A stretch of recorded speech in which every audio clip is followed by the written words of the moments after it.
Bonjour et bienvenue sur ma chaîne Le Français Facilement.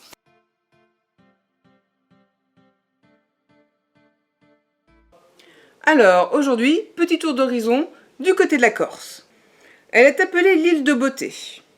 En 565 avant Jésus-Christ, les Grecs se sont installés sur la côte orientale et y ont fondé la cité d'Alalia.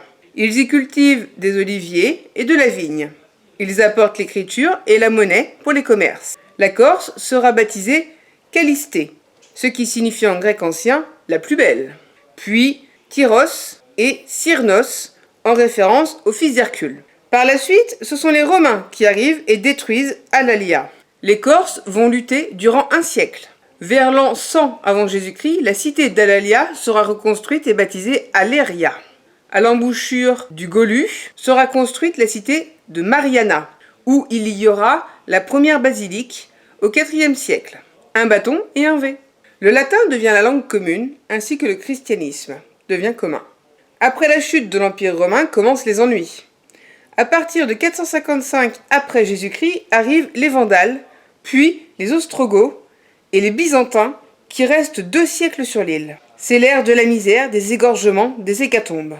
Si vous voyez le petit parallèle qu'on peut faire en ce moment, malheureusement. Les habitants deviennent alors des montagnards. Ils vivent retirés en autarcie. Charlemagne et ses armées arrivent à repousser les Sarrasins, mais ils finiront par revenir et être vraiment chassés par les Pisans, des habitants de Pise en Italie. C'est ceux qui ont participé à des croisades. Et également par les Génois, les habitants de Sardaigne, vers 1016. Placés sous l'autorité de l'évêque de Pise en 1077, on y construit de nombreux édifices religieux, comme à Mariana et à Nebbio. L'Église va diviser l'île en 90 régions, avec un curé à la tête de chacune. En 1133, l'île sera partagée en 2. Les évêchés seront distribués entre l'autorité de Pise et de Gênes. Les Génois veulent conquérir la Corse, mais ils n'y arrivent pas. Ils s'installent alors sur les côtes et construisent Bastia en 1383, San Fiorenzo en 1440, Ajaccio en 1492 et Portivecchio en 1539. Ils y installent des familles et construisent environ 19 tours de guet autour de l'île. Ce fut la succession d'années de conflits, d'autorités changeantes, d'impôts toujours plus lourds, de rébellions et ainsi de suite. En 1552, Henri II, donc 2 bâtons, roi de France, veut conquérir l'Italie. Il prendra alors la Corse, au passage, en 1553, avec le colonel corse Sampiero Corso. Mais il la rendra aux Génois en 1559 par le traité de Cato Cambrensis. En 1735, après une révolte, les Corses obtiennent leur indépendance en tant qu'État souverain et posent les bases d'un texte constitutionnel. En 1736, Théodore de Neuhoff se fait proclamer roi de Corse. Il mourra 20 ans plus tard à Londres, criblé de dettes. 1 an après la proclamation du roi, la France aide la République de Gênes à reconquérir la Corse. S'en suivra de nombreux combats. Les soldats français finiront par évacuer la Corse en 1753. En 1755, Pascal Paoli est élu général de la nation corse. Il va instaurer le suffrage universel, même pour les femmes chefs de famille. Un saint homme. Il en fait une république. Il crée la capitale de Corte. Elle reste un symbole patriotique, capitale de l'histoire corse avec un grand H. Il réaffirme la liberté de conscience. En fait, c'est un homme dont on aurait besoin en ce moment, au lieu de nos castrats qui nous chantent des berceuses pour mieux nous enfiler. Il crée un port à Issoula pour développer l'économie de l'île, confie l'instruction à l'église, il développe l'agriculture, il introduit même celle de la patate et ouvre la Corse au commerce interméditerranéen. Il affichera l'indépendance de la Corse et sa souveraineté par le choix de la bandera, à tête de mort, dont il existe plusieurs légendes quant à son origine, mais toutes en lien avec des décapitations d'envahisseurs. Bon, vu le nombre d'invasions qu'ils ont subies, au bout d'un moment, ça peut se comprendre. Il fait frapper une monnaie et crée un journal officiel. Le 15 mai 1768, l'Italie vend ses droits de souveraineté sur la Corse à la France, dans le traité de Versailles. Le 8 mai 1769, c'est la défaite des Corses. Pascal Paoli doit s'exiler et la Corse devient française.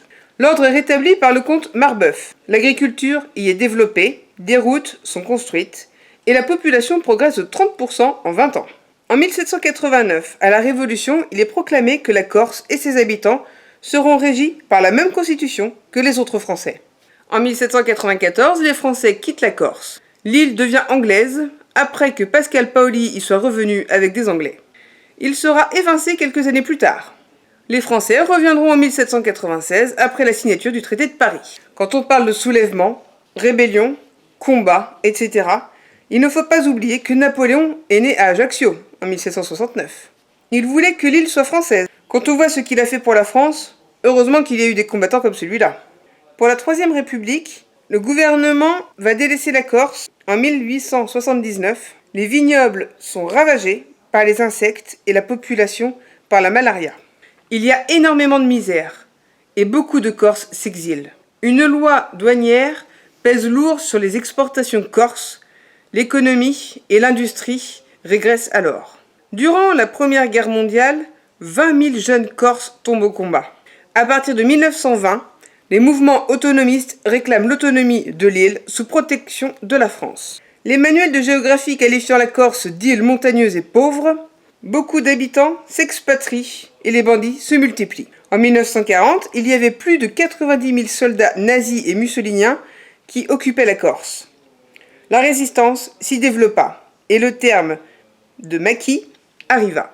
En 1942, le sous-marin Casablanca débarque, des armées et du matériel, ce qui permettra à 12 000 Corses de combattre l'année suivante et de se libérer, devenant le premier département français libre. Ça, c'est couillu. Les revendications d'indépendance ne cesseront cependant pas. En 1970, la région Corse fut créée. En 1971, un parc naturel régional fut créé. En 1975, création de 2 départements, la Haute-Corse et la Corse du Sud. En 1976, création du Front de libération nationale de la Corse. Les attentats se multiplient. 1996, un navire à grande vitesse relie la Corse à l'Italie et à la France très rapidement. Eh bien, c'est une sacrée histoire. Cette volonté d'indépendance. Pitié! Je suis pas français! Je suis corse! Donc, comme c'est le but de cette vidéo, géographiquement, la Corse, c'est quoi? C'est une montagne de 8722 km² de superficie dans la mer Méditerranée. Elle s'étend sur 183 km et est large de 85 km. Elle se situe à 170 km de la France. Elle se découpe en 3 zones. La Corse occidentale, la plus grande, qui va de l'île Rousse à Solenzara, à peu près. Il y a là les plus hauts sommets, dont le plus haut est le mont Tientou. Cet ensemble de sommets était appelé Pumonti, en Corse. Ça veut dire au-delà des monts. Il y a la Corse orientale. Elle se compose de schistes. Ce sont des pierres qui ont l'air feuilletées. Elle est appelée l'en-deçà des monts, soit en Corse, Sismonte. On y trouve le Cap Corse, une étroite péninsule dont la principale ressource est la mer, avec des vergers et de la viticulture. La Castagniccia, c'est plusieurs vallées avec des torrents, riches en châtaigniers et petits villages déserts. Et enfin la plaine orientale. Elle se compose de collines, de plaines littorales et de plateaux. Il y a l'agriculture intensive de vignes et d'agrumes depuis que les Américains l'ont assaini en 1944, après la malaria, et le tourisme balnéaire est en forte progression depuis les années 80. Il y a également le sillon central. Son altitude ne dépasse pas les 600 mètres. Elle est le point de rencontre des autres Corses montagneuses, avec les falaises de Bonifacio. L'île compte environ 260 000 habitants. Un quart de la population a plus de 60 ans, et plus de 40% des communes ont moins de 100 habitants. Beaucoup se sont expatriés. Plus de 800 000 Corses, que ce soit en France ou à l'étranger. Elle a un climat méditerranéen. Les étés sont très chauds, avec une moyenne de 27 degrés Celsius et des maximales à 36 degrés. Et les hivers sont doux. Il ne fait pas moins de 14 degrés. Les pluies sont abondantes et régulières. Tout ça pour les 2/3 de l'île, jusqu'à 600 mètres d'altitude environ. Par contre, entre 600 et 1200 mètres d'altitude, c'est le climat montagnard que l'on retrouve. Il donne des hivers avec des températures négatives. Ils sont rudes et 2 fois plus pluvieux qu'en bas. Il y a même de la neige persistante d'octobre à juin à peu près. C'est sur 12% du territoire corse. Les espaces naturels recouvrent 83% de l'île. Avec 1000 km de côte, elle regorge de criques isolées et de baies. On y trouve une espèce emblématique corse, la citelle, un petit passereau qui se trouve dans les forêts centrales de pins, mais aussi la tortue d'Hermann, espèce quasiment en voie de disparition. Le mouflon corse, qui est désormais protégé. Les cochons y sont mi-sauvages, mi-domestiques. On y trouve aussi plus de 150 espèces de poissons, dont plusieurs sont protégés, comme l'espadon, le mérou, le marsouin, la murène, le dentis et la liche. L'économie corse a des difficultés. Elle ne dispose d'aucune matière première et a très peu de ressources naturelles. Elle vit du tourisme et de son agriculture. Le problème, c'est qu'il faut tout importer. Du coup, la production a un prix très élevé. Côté papilles, il y a des productions de charcuterie réputées. Forcément, avec des cochons en liberté, la viande n'en est que meilleure. La réputation de ces fromages n'est plus à faire non plus. Ils ont aussi du miel, des châtaignes, des confitures, du broc de chou, etc., etc. Voilà le petit tour d'horizon de la belle île Corse. N'hésitez pas, likez, commentez, partagez et abonnez-vous si ce n'est pas déjà fait. Bonne journée, à la prochaine.